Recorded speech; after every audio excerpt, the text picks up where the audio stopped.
the Sadducees, and the Roman provincial governors jockeyed for power. The Sadducees were busy siding with the Roman officials because they held the purse and the money. So for them, the power was to keep the money in their hands.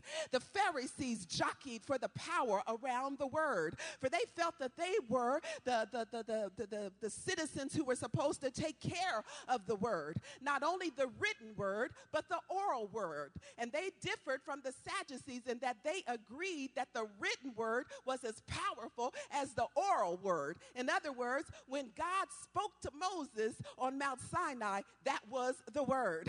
The word was powerful, just as it was passed on orally as well as written. So the Pharisees jockeyed for power around the word. That's why throughout the scriptures, you see the Pharisees having an issue with Jesus, because they felt like his interpretation of the word wasn't right. They wanted him to follow according to their understanding of the word. They said no healing on the Sabbath. Jesus said, you're going to let somebody die and not take care of them because of a daggone law? Jesus had an issue, and they had an issue with Jesus understanding the word. Oh, stop by here right now in these United States of America, and in this age of 2009, we still got issues around the word. Some folks feel powerful about the way they're interpreting the word. Some folks say, because I understand the word this way and you understand the word that way, you are not better than me, but we are better than you. That's why we got distinction in denominations. That's why we got distinctions in churches. That's why everybody's vying for power around the word. Somebody tell your neighbor, ain't nothing new under the sun. Yeah, that's in the word too. Yeah. So there's power struggles in Jerusalem. Not only was there a struggle between the Pharisees and the Sadducees, but struggle between the Sadducees and the governors. But there are struggles even between the Christian movement, as people were trying to find their way and elevate their own way of thinking. So when Jesus turned to face Jerusalem, this wasn't no everyday thing. This was significant because what Jesus was doing was approaching the people vying for power.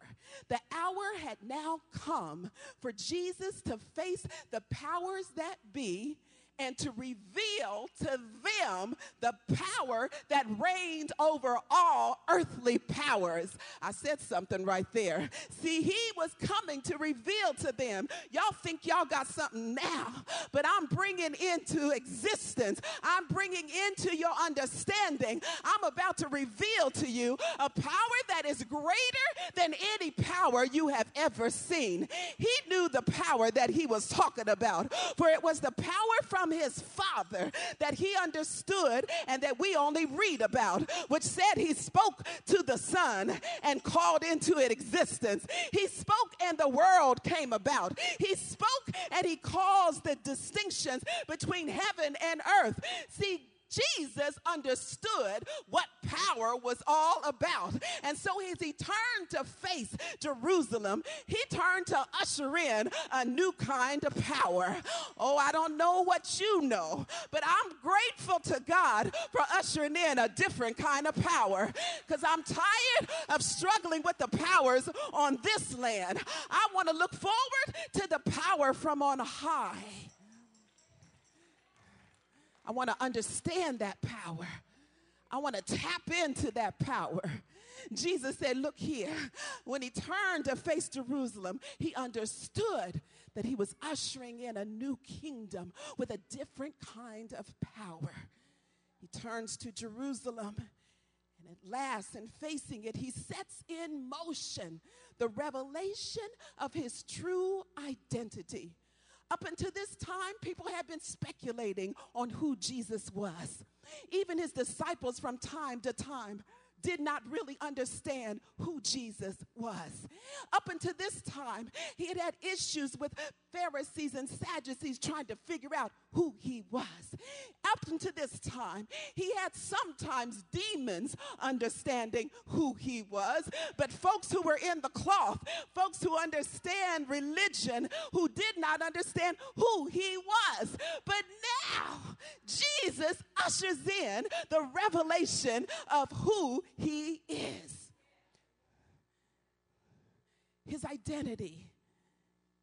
And his identity is revealed as King.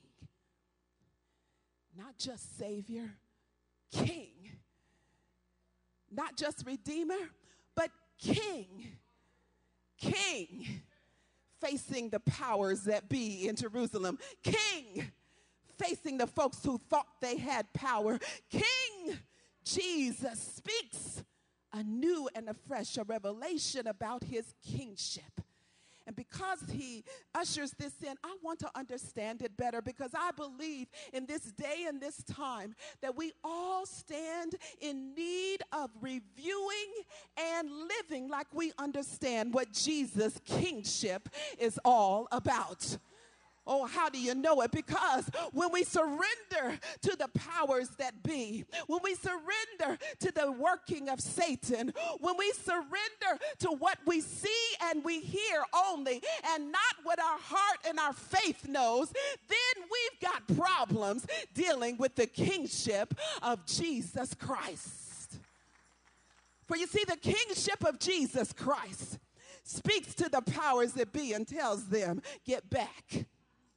The kingship of Jesus Christ speaks to those who stand in power and high places and says, ain't nothing that you can do compared to what God can do. Greater is he that is in me than he that is in the world. The kingship of Jesus Christ makes you stand up when you feel like you just a little somebody. The kingship of Jesus Christ makes you believe when all else has failed. The kingship of Jesus Christ promotes in you a boastfulness, not as if you have pride, but with a whole lot of love and a whole lot of understanding that the Lord that I serve can do all things but fail. When I walk around understanding the kingship of Jesus Christ, I don't get afraid about an economy. I don't get disturbed about the differences in people in power.